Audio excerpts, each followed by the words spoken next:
जख्त नेगी के साथ आपका 36 का आंकड़ा हो गया है।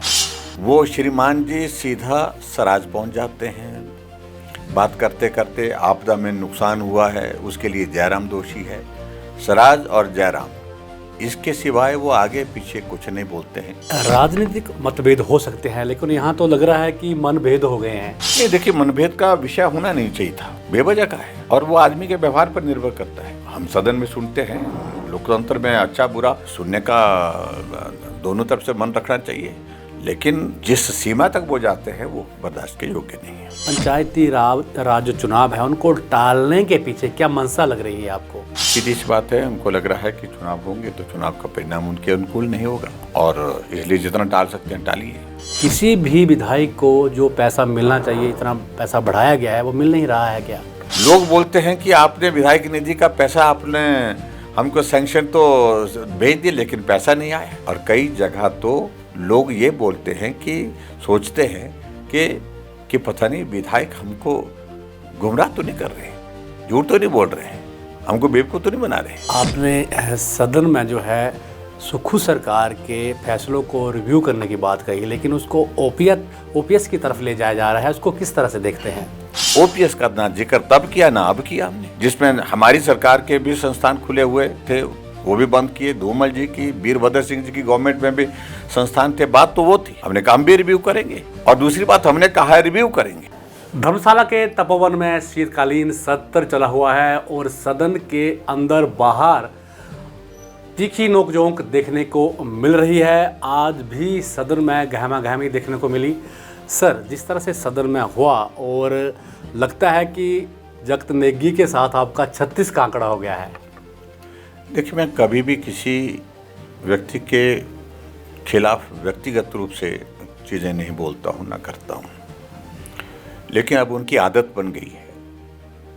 और मैं हैरान हूँ कि जब नियम 67 के अंतर्गत चर्चा हो रही है कि हिमाचल प्रदेश में पंचायत और नगर परिषद, नगर पंचायत के चुनाव जो होने थे उनको क्यों टाला जा रहा है।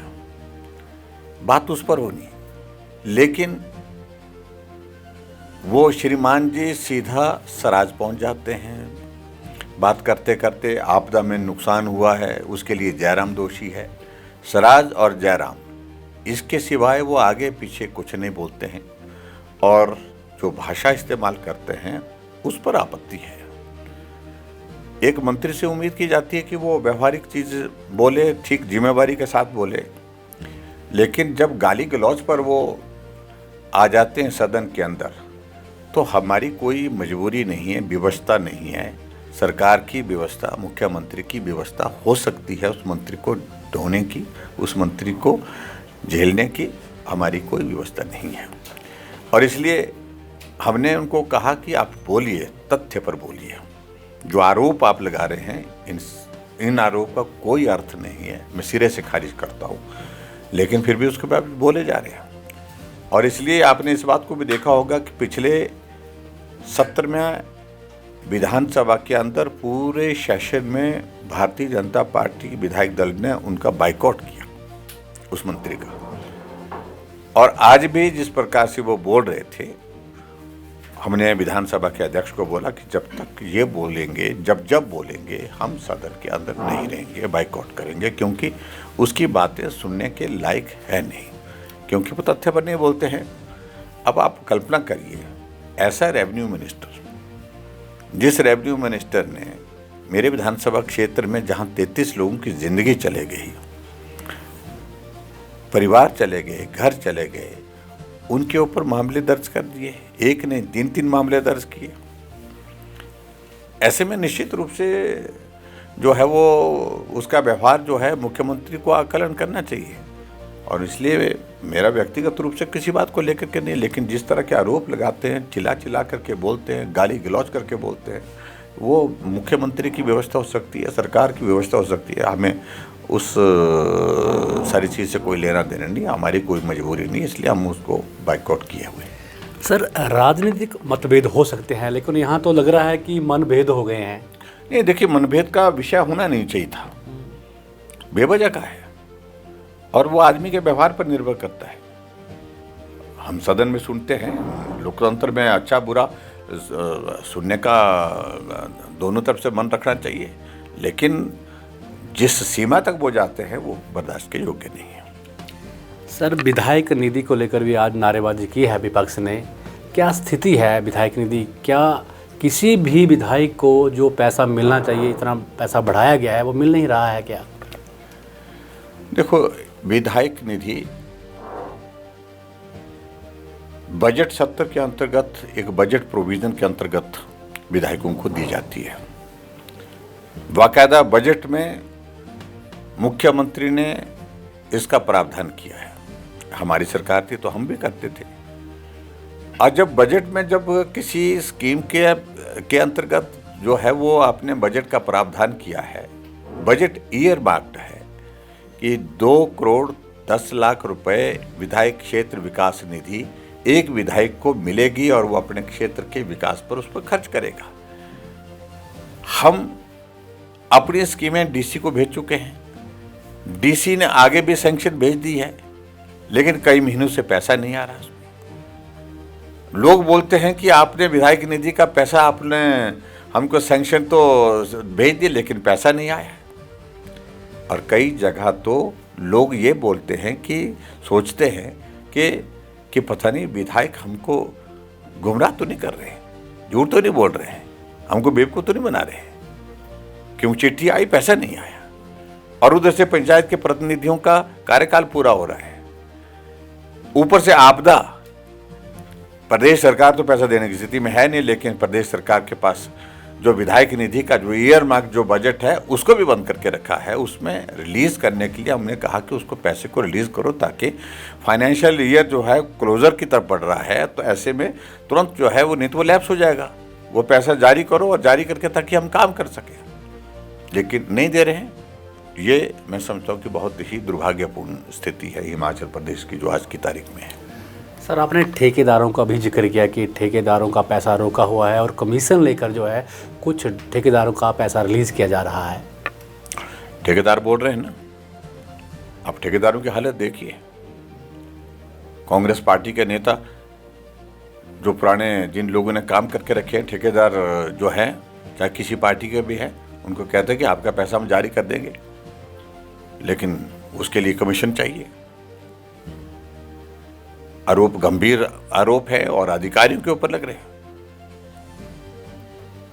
कि भाई वहां से एलओसी उस सूरत में जारी की जा रही है जब वहां पर वो टोकन नंबर भेजा जाता है, उसके बाद फिर जो है वो ठेकेदार के अकाउंट में पैसा जाता है, लेकिन ठेकेदार को उसका भी भुगतान करना पड़ रहा है। ऐसी चीज़ें गंभीर हैं और मुख्यमंत्री जी को क्यों समझ में नहीं आ रही है कि इन चीज़ों में आप क्यों नहीं जा रहे हैं कि हो क्या रहा है। भ्रष्टाचार इस कदर कांग्रेस की सरकार में फैल गया कि जो अब उनके बस की रही नहीं है चीज़ों को ठीक करना। सर, आपने सदन में जो है सुक्खू सरकार के फैसलों को रिव्यू करने की बात कही, लेकिन उसको ओपीएस की तरफ ले जाया जा रहा है, उसको किस तरह से देखते हैं? देखिए, बेवजह उन सारी चीज़ों को कहने की कोशिश कर रहे हैं और कुछ राजनीतिक मकसद के साथ उन चीज़ों को इस तरह से जोड़ रहे हैं। हमने बड़ी साफ शब्दों में बात कही कि आपने हिमाचल प्रदेश में 2000 से ज़्यादा संस्थान बंद किए। ये विधानसभा के जवाब में, प्रश्न के जवाब में उत्तर आया है बदले की भावना से, जिसमें हमारी सरकार के भी संस्थान खुले हुए थे, वो भी बंद किए। धूमल जी की, वीरभद्र सिंह जी की गवर्नमेंट में भी संस्थान थे। बात तो वो थी, हमने काम भी रिव्यू करेंगे। ओपीएस का ना जिक्र तब किया ना अब किया हमने। और दूसरी बात, हमने कहा है रिव्यू करेंगे। रिव्यू करने का मतलब क्या होता है? रिव्यू करने का मतलब कि बंद करने का नहीं होता है, विचार करेंगे। ये बात कही है उस बारे में रिव्यू करने के लिए हमने, जो पर्टिकुलर जो इंस्टीट्यूशन से संबंधित बात, लेकिन ओपीएस का तो जिक्र किया ही नहीं है। और क्यों उस तरफ ले जाने की कोशिश कर रहे हैं? और कांग्रेस के लोगों को लग रहा है कि और तो हम कुछ कर नहीं पाए हैं। ओपीएस के नाम पर उन कर्मचारियों को हम भड़काने का काम करें ताकि जो है वो उनके समर्थन में खड़े रहें। आप जो करना चाहें करें, लेकिन मैं बड़ा साफ कह रहा हूं, जो हमने कहा नहीं है उस पर हमारा स्पष्ट कहना है कि जो हमने कहा नहीं है उस पर राजनीति मत करिए। मुख्यमंत्री बार बार कहते हैं कि जो प्रधानमंत्री ने घोषणा की है पैसों के लिए वो भी पैसा मिला नहीं है। अगर विपक्ष चाहता है कि वो पैसा मिले तो हम दिल्ली में भी जाने को तैयार है, लेकिन पैसा अभी तक मिल नहीं रहा। पैसा मिलेगा, निश्चित रूप से मिलेगा, लेकिन मुख्यमंत्री प्रदेश सरकार की ओर से प्रयत्न करें, जो आपदा प्रभावित लोग हैं उनको मदद करें, आपदा प्रभावित इलाके हैं वहाँ पर काम करें। और यही मैं कहना चाहता हूँ, ये हमेशा 3 साल का कार्यकाल पैसा पैसा पैसा करके इन्होंने निकाल दिए। ये आरोप बार बार आप मोदी जी के ऊपर लगाते हैं, केंद्र सरकार पर लगाते हैं। इसके लिए केंद्र सरकार के बजाय आपको अपने आप जो है वो अपने काम करने चाहिए। डेवलपमेंट के काम जो रुके पड़े हैं उन पर फोकस करना चाहिए, आरोप लगाने का काम बंद करना चाहिए। सर, अंत में पंचायती राज जो चुनाव है उनको टालने के पीछे क्या मंशा लग रही है आपको? सीधी सी बात है, हमको लग रहा है कि चुनाव होंगे तो चुनाव का परिणाम उनके अनुकूल नहीं होगा, और इसलिए जितना टाल सकते हैं टालिए। और कोशिश यही कर रहे हैं कि ये चुनाव जो है वो आगे निकल जाए।